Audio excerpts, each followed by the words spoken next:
নমস্কার, যুক্তি তর্ক সঙ্গে অর্কই আপনাদের স্বাগত। আপনাদের সঙ্গে আমি অর্কপ্রভ সরকার। সব জল্পনা কল্পনার অবসান তো সপ্তাহখানেক আগেই হয়েছে। বিজেপির নতুন রাজ্য সভাপতি দায়িত্ব নিয়েছেন, সাংগঠনিক বৈঠক করছেন এবং বার্তা দিচ্ছেন। এই বার্তাটা কিন্তু অনেকে বলছেন না, শুভেন্দু অধিকারী যেভাবে বলছেন, শ্রমিক ভট্টাচার্য সেভাবে বলছেন না, ওদের মধ্যে কি কোনো বিরোধ? শুভেন্দু অধিকারী 3 মাস আগেই শ্রমিক বাবুর নামকে সমর্থন করেছিলেন সভাপতি হিসাবে। আর শ্রমিক বাবু অটলজি আদবানিজির যে রাজনীতি, সেই রাজনীতির একজন অনুসারী। এটা শুভেন্দু বাবু জানেন না তা তো নয়, কিন্তু শ্রমিক ভট্টাচার্যের নামে সম্মতি দিয়েছিলেন শুভেন্দু অধিকারী। সেটা হঠাৎ করে নয়, 3 মাস আগে, যখন থেকে এই সভাপতি নির্বাচনে সলতে পাকানো হচ্ছে। তাও বিজেপির মধ্যে একটা মত ছিল যে সামনে নির্বাচন, সুকান্ত বাবুই টেনে দিক, তারপরে 2026-এর ভোটের পর নতুন সভাপতি হবে। কিন্তু ওই এক ব্যক্তি এক পদ বিজেপির নীতি। সুকান্ত বাবু কেন্দ্রীয় মন্ত্রী আছেন, তাকে তো ঘুরতে হয়, দিল্লিতে যেতে হয়, ফুল টাইম তার পক্ষে ডিভোট করা সম্ভব নয়।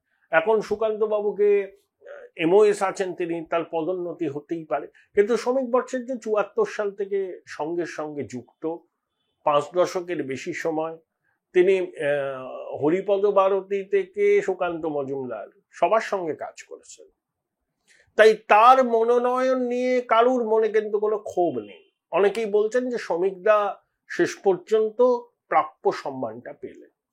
যাই হোক, শ্রমিক ভট্টাচার্যের বক্তব্য যদি আপনারা দেখেন, তিনি সভাপতি হিসাবে দায়িত্ব নেবার পর যে প্রথম বক্তব্য দিলেন, সংবাদ মাধ্যমকে সাক্ষাৎকার দিয়েছেন, আমাকে দিয়েছিলেন কিছুদিন আগে, এবং শ্যামাপ্রসাদ মুখোপাধ্যায়ের জন্মদিবস উপলক্ষে ধর্মতলায় তিনি যে কথাগুলো বলেছেন খুব তাৎপর্যপূর্ণ। অর্থাৎ এখন হচ্ছে ছান্দা ছেড়ে ক্ষুদ্র দলীয় রাজনৈতিক স্বার্থকে আপাতত আলমারিতে তুলে রেখে যারা রাজ্যের শাসক দলের বিরোধী রাজনীতি করেন তাদেরকে একজোট হওয়ার সময়। অনেকে বলতে পারেন যে শ্রমিকবাবু এই বক্তব্যের মধ্যে ডেসপারেশন আছে, সেটা তাদের ব্যাখ্যা। আমার মনে হয় না ডেসপারেশন, এটা খুব সময় উপযোগী একটা ডাক। একে কাঠে ব্লান্সিও বলা যেতে পারে, যে উদাত্ত আহ্বান। দেখুন, জ্যোতিবাবু কংগ্রেস বিরোধী ভোটটাকে এক বাক্সে আনবার জন্য সব রকম চেষ্টা করতেন, এবং তিনি বলেছেন যে বামফ্রন্টকে চোখের মণির মতো রক্ষা করতে হবে। তাই বিপ্লবী বাংলা কংগ্রেস 5টা লোক আছে, টিকিট দাও। রাম চ্যাটার্জির মার্ক্সবাদী ফরওয়ার্ড ব্লককে 2টো সিট দিয়ে দাও। প্রতিম চ্যাটার্জি তারকেশ্বর থেকে জিতে বছরের পর বছর মন্ত্রী হয়েছেন। কিরণময় নন্দ তখন ছিলেন বামফ্রন্টের সময় সমাজবাদী পার্টি, তাকেও 2-3টে সিট দিয়ে দাও। কিরণময় বাবু দীর্ঘদিন মৎস্যমন্ত্রী হয়ে বাম সরকারে ছিলেন। তাহলে কংগ্রেস বিরোধী ভোট যাতে এক জায়গায় জড়ো হয়, সেটা জ্যোতিবাবু এনশিওর করেছিলেন। বামফ্রন্টের মধ্যে কি মতানৈক্য হয়নি, মতবিরোধ হয়নি, কিন্তু কেউ বেরিয়ে যায়নি বামফ্রন্ট। তৃণমূলের বিরুদ্ধে লড়তে গেলে সবার আগে একটা ব্রড বেস কোয়ালিশন দরকার। এটা বিজেপিকে করতে হবে যদি তারা চান, এটা আমার মত। তাতে জেডিইউ সামিল হতে পারে, ফরওয়ার্ড ব্লককে অ্যাপ্রোচ করা যেতে পারে। দেখুন, মুসলিম সমাজের আলোকপ্রাপ্ত যে অংশটা, যাদেরকে আমরা খুব দেখি, নজরুল ইসলাম, কাজী মাসুম আক্তার, মিরাতুন নাহার, এদেরকে সামনে আনা, কেউ যদি না দাঁড়াতে চান তাদের টিকিট দেওয়া। দেখুন, তৃণমূলের ইমাম মুয়াজ্জিমদের ভাতা আর শাহজাহান, জাহাঙ্গীর, কাইজার, মুদাস্সার মতো স্ট্রং ম্যান, এরা হচ্ছে তৃণমূলের ভিত্তি, ভোট মেশিনারি। কিন্তু বিভিন্ন সমীক্ষা কি বলছে, যে বাংলাভাষী গরিব মুসলমানরা যে তিমিরে ছিলেন সেই তিমিরেই কার্যত আছেন, হয়তো সামান্য একটু এগিয়েছেন, সেটা বলার মতো নয়। কিন্তু মুসলমানদের মনে বিজেপি সম্পর্কে এই জুজু আগে বামেরা দিত, এখনো দেয়, কংগ্রেস দেয়, তৃণমূল দিচ্ছে। অর্থাৎ মুসলমানরা ভোট ব্যাংক। মিরাতুন নাহার, নজরুল ইসলাম, কাজী মাসুম আক্তারের মতো যারা খুব ভোকাল এই সরকারের বিরুদ্ধে, যারা আলোকপ্রাপ্ত অংশের প্রতিনিধি, তারা অন্য কথা বললেই মুসলমান জনতা সেটাকে গ্রহণ করবেন আমি সেটা মনে করছি না এই মুহূর্তে। কিন্তু ভয়েসটা ওঠানো দরকার। পশ্চিমবঙ্গে যে রাজনৈতিক সংঘর্ষ হয়েছে তার বেশিরভাগই মারা গেছেন মুসলমান সম্প্রদায়ের মানুষ, মেরেছেও তাদের মুসলমান সম্প্রদায়ের মানুষ, মরেছেও মুসলমান সম্প্রদায়ের মানুষ। সিদ্দিকুল্লাহ চৌধুরীর কনভয়ে হামলা, যে হামলাকারী মুসলমান সম্প্রদায়ের। তামান্না বাচ্চা মেয়েটা কালীগঞ্জে যারা সকেট বোমা ছড়েছিল তারা মুসলমান সম্প্রদায়। এবং বহু আছে। পঞ্চায়েত নির্বাচনে মুর্শিদাবাদ, মালদা যা দেখেছি, ধর্মীয় সংখ্যালঘুরাই তো মারা গেছেন এবং আক্রমণকারীরাও ধর্মীয় সংখ্যালঘু। তাহলে সংখ্যালঘুদের প্রকৃত পরিস্থিতি কি? এটা কি বাংলাভাষী মুসলমানরা জানেন? আচ্ছা, সংখ্যালঘু সমাজের মধ্যে বরকত সাহেবের মতো নেতা নেই, আব্দুস সত্তারের মতো নেতা নেই, জয়নাল আবেদিনের মতো নেতা নেই। মমতা বন্দ্যোপাধ্যায়ের সংখ্যালঘু মুখকে ফিরহাদ হাকিমের গ্রহণযোগ্যতা কি বাংলাভাষী মুসলমানদের মধ্যে আছে? ফিরহাদ হাকিম মেয়র, একটা দপ্তরের মন্ত্রী। আর যে মুসলমান ভোটে মমতা বন্দ্যোপাধ্যায় জেতেন তাদের কি আর কোনো গুরুত্বপূর্ণ প্রতিনিধিত্ব আছে মন্ত্রিসভায়? মুসলমান ভাই বোনরা বলুন। আপনাদের ভোটটা লক স্টক ব্যারেল পায় বলেই তো তৃণমূল ক্ষমতায় আসে, এবারও তারা পাবে। কিন্তু আপনাদের প্রতিনিধিত্ব কি শুধু ফিরহাদ হাকিম, সিদ্দিকুল্লাহ চৌধুরীতেই শেষ? চৌধুরী সাহেবের দপ্তরের বাজেট কত? 10 কোটি টাকার কম। আর ফিরহাদ হাকিম কি বাংলার মুসলমান সমাজের একমাত্র প্রতিনিধি? তিনি দক্ষিণ কলকাতার বাসিন্দা, মমতা বন্দ্যোপাধ্যায়ের ঘনিষ্ঠ ব্যক্তি আছেন, দীর্ঘদিন মমতা বন্দ্যোপাধ্যায়ের সঙ্গে রাজনীতি করেছেন। তার মানে এই নয় যে তিনি মুসলমান সমাজের একমাত্র প্রতিনিধি। আব্দুস সত্তারকে মমতা বন্দ্যোপাধ্যায় কোঅপ্ট করেছেন, তিনি প্রশাসনিক কাজে মুখ্যমন্ত্রীকে সহায়তা করছেন। কিন্তু আব্দুস সত্তার, ওই বললাম না, বাম জামানায় মন্ত্রী ছিলেন, তিনি বরকত সাহেব নয়, জয়নাল আবেদিন নয়। এটাকে মানতে হবে। তাহলে মুসলমানরা বিজেপিকে ভোট দেবে না, দিলেও খুব কম। কিন্তু এমন নীতিকে বিজেপির নেওয়া উচিত যাতে মুসলমান ভোট একচেটিয়া কনসলিডেট করা তৃণমূলের পিছনে। তাদেরকে এই বাস্তবটা বোঝাতে হবে। যতই তৃণমূল বলুন, বাইরে সমাজবাদী বলুন, আরজেডি বলুন, কংগ্রেস বলুন, আগামী 20 বছর ভারতবর্ষে বিজেপি থাকবে, সরকারে থাকবে, কোনো পরিবর্তন হবে না। সেই বাস্তবতাটা তো মানতে হবে, মুসলমানদেরও মানতে হবে। তাহলে কিন্তু মেইন স্ট্রিমে আসতে হবে। উত্তরপ্রদেশে মুসলমান নাকি দাঙ্গায় আছেন, গুজরাটে আছেন, এমপিতে আছেন, কোথায় দাঙ্গা হচ্ছে?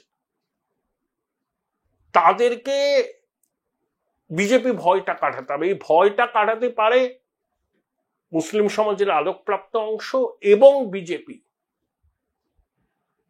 শ্রমিকবাবু যে কথাটা বলছেন যে আপনারা আমাদের ভোট দেবেন না, ঠিক আছে, দেবেন না। আপনারা সরকারি প্রকল্পের সহায়তা যেমন পাচ্ছেন তেমন পাবেন, কেন্দ্রীয় সরকার সবার জন্য দেয়। কিন্তু আপনাদের সার্বিক প্রগতির জন্য এই চৌর্যবৃত্তির সাম্রাজ্যকে উৎখাত করা দরকার। আপনারা বিজেপিকে যদি ভোট না দিতে চান, অন্যদের ভোট দিন, কিন্তু তৃণমূলের বিরুদ্ধে ভোট দেন। আমার মতে শ্রমিকবাবুর অ্যাপ্রোচটা রাইট। শুভেন্দুবাবু এটাই বলেন, কিন্তু শুভেন্দুবাবুর বলার ধরন আর শ্রমিকবাবুর বলার ধরনটা আলাদা হওয়ায় অনেকে বলছেন দুজনের মতো পার্থক্য। না, শুভেন্দুবাবু বলেন রাষ্ট্রবাদী মুসলমানদের সঙ্গে আমাদের কি বিরোধ? আমাদের বিরোধ রোহিঙ্গাদের সঙ্গে, অনুপ্রবেশকারীদের সঙ্গে। শ্রমিকবাবু রাজ্যসভায় কি বলেছিলেন দাঁড়িয়ে, যে Saha institute of nuclear physics সল্টলেকে তার আশেপাশে রোহিঙ্গা বসতি হয়েছে, পুলিশকে বলেও কোনো ব্যবস্থা নিচ্ছে না। ওটা ভাইটাল ইনস্টলেশন, একটা গুরুত্বপূর্ণ কেন্দ্র। তার আশেপাশে যদি অবৈধ রোহিঙ্গাদের বাসস্থান হয়, সেটা তো খুবই উদ্বেগের। তাহলে শ্রমিকবাবু, শুভেন্দুবাবু একই সুরে কথা বলছেন। শুভেন্দুবাবু যেহেতু তৃণমূল থেকে এসছেন, তৃণমূলের ইনস অ্যান্ড আউটস জানেন, এবং তৃণমূলের কায়দাতেই তৃণমূলকে তিনি উৎখাত করতে চান। শ্রমিকবাবুর লক্ষ্যও তাই, যেহেতু শ্রমিকবাবু আরএসএস থেকে বিজেপিতে, তাই আরএসএস এর যে মত, সেই মতটাই তিনি বলছেন। আরএসএস ও তো হিন্দু জাতীয়তাবাদের পক্ষে, আরএসএস তো হিন্দু রাষ্ট্রই চায়। আরএসএস এর তো একটা, ঠিক অ্যাফিলিয়েট বলবো না, কিন্তু আরএসএস এর সমর্থন পায় মুসলিম রাষ্ট্রীয় মঞ্চ, ইন্দ্রেশ কুমার যার সভাপতি, এই শতাব্দীর গোড়ায় যার পতন হয়েছে। তাহলে এই যে যুগলবন্দি শুভেন্দু সুকান্ত, আমার মনে হয় খুব অ্যাপ্রোপ্রিয়েট। শুভেন্দু বাবুর অ্যাগ্রেসিভ পশ্চার আর শ্রমিক ভট্টাচার্যের লিবারেল ফেস, সবাইকে একজোট হওয়ার আহ্বান। বাম কংগ্রেসের বন্ধুদের একটা কথা বলি, ধরুন 2026-এ তৃণমূল জিতলো, বিজেপি ভালো ফল করলো, কিন্তু ক্ষমতায় আসতে পারলো না। আপনারা যে তিমিরে ছিলেন সেই তিমিরেই থাকলেন। তা আপনাদের এই রাজ্যে সমদূরত্বের নীতি আবার মুখ থুবড়ে পড়লো। তাহলে কি আপনারা দল টেকাতে পারবেন? কংগ্রেসীরা পারবেন? বামেরা পারবেন? পারবেন না। Join Indian Institute of Hotel Management now. Right choice, right decision. একই আপনাদের রক্তক্ষরণ ঘটেই চলেছে।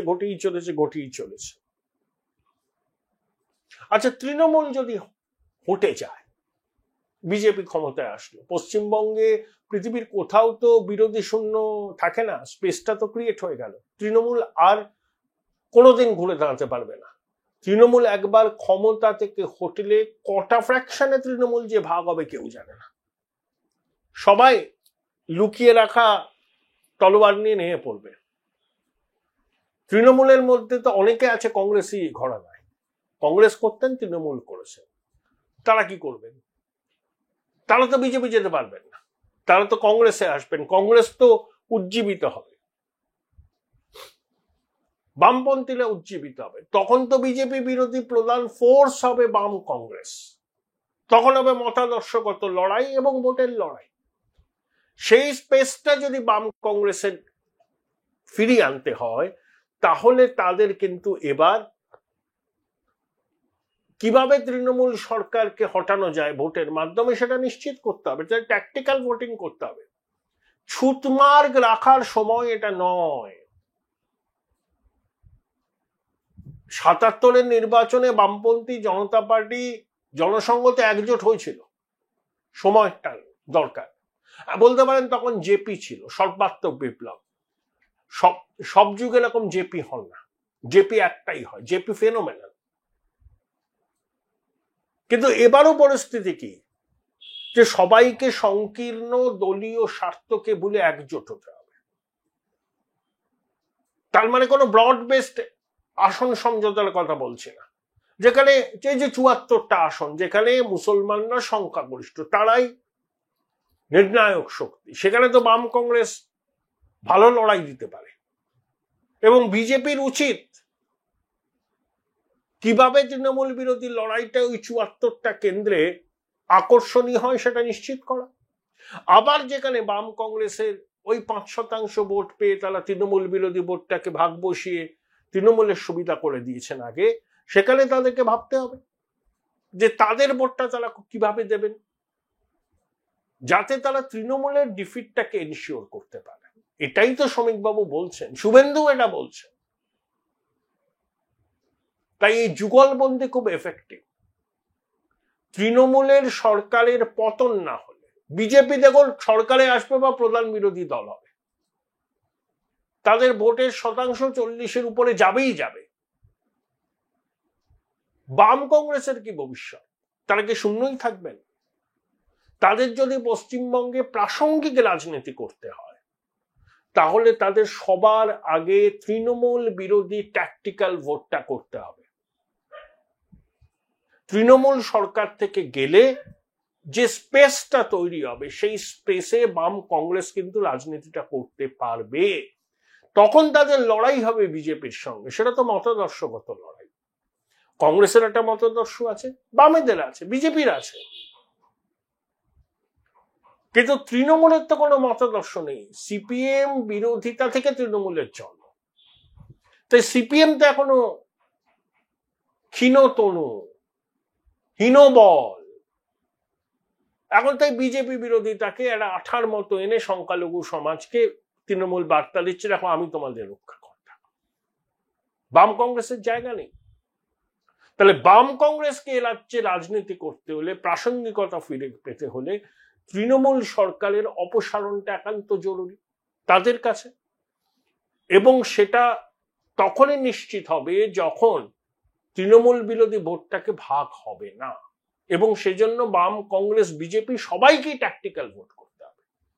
যেখানে যার শক্তি সেখানে ছুতমার্ক সরিয়ে রেখে তৃণমূল বিরোধী ভোটকে সেই জায়গায় আনতে হবে। চ্যালেঞ্জ, খুব কঠিন চ্যালেঞ্জ, কিন্তু এটাই বাস্তবতা।